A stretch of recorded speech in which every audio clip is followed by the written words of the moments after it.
L'ignorant n'a jamais raison. Shalom, bien-aimés dans le Seigneur, notre méditation du jour s'intitule « L'ignorant n'a jamais raison ». Nous tirons notre texte dans 2 Samuel chapitre 6, le verset 7 qui nous dit ceci. La colère de l'Éternel s'enflamma contre Uza, et Dieu le frappa sur place à cause de sa faute. Uza mourut là, près de l'arche de Dieu. Alléluia. C'est notre responsabilité de connaître ce qu'il faut connaître. On est inexcusable quand on est ignorant de ce dont on est supposé connaître.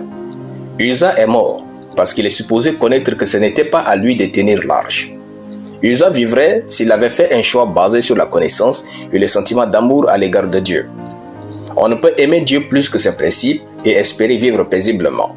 L'amour a souvent tort quand l'ignorance règne. La beauté est parfois vaine quand l'ignorance est reine. Il faut marcher dans la connaissance de Dieu et de sa parole. La connaissance sauve, elle préserve, parce qu'elle nous fait vivre dans les limites de la grâce de Dieu. Dr Myles Munroe disait, je cite, « L'ignorance est le plus grand ennemi de l'homme ». Fin de citation. En effet, l'ignorance rend esclave celui qui est supposé diriger. Elle fait vivre dans la honte celui qui est supposé vivre dans la gloire. Elle emprisonne les potentiels les plus fertiles. L'ignorance rend inexistant celui qui est supposé créer ou inventer quelque chose pour changer le cours de la vie. Elle rend aveugle celui qui est supposé discerner ses opportunités et découvrir la grandeur de son existence. L'ignorance fait discourir avec folie celui qui est censé parler avec sagesse.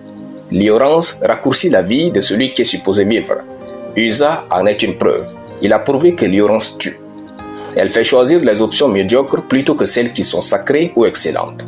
L'ignorance pousse à des luttes inutiles et à des efforts sans résultat. L'ignorant n'aura jamais raison, car il n'obtiendra jamais le genre de vie qu'il mérite et désire.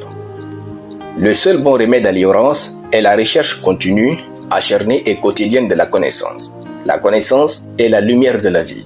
Elle est la clé de la liberté et c'est ce que dit Jésus dans Jean chapitre 8, le verset 32. Le prophète Osée dit à ses contemporains, « Connaissons, cherchons à connaître l'Éternel. » Osée chapitre 6, le verset 3. Le genre de connaissance que nous avons détermine le genre de vie que nous vivons et jusqu'où la grâce de Dieu pourra nous conduire. Ne nous mentons pas. L'ignorance n'est pas une vertu de la grâce.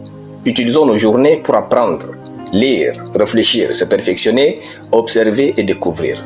La connaissance est le berceau de la vie. Alléluia. Prions. Je déclare que j'ai vu une vie de quête de la connaissance au nom de Jésus. Amen. La lecture biblique à l'une année, 2 Rois chapitre 15 à 2 Rois chapitre 18. Soyez bénis, c'était le pain du ciel.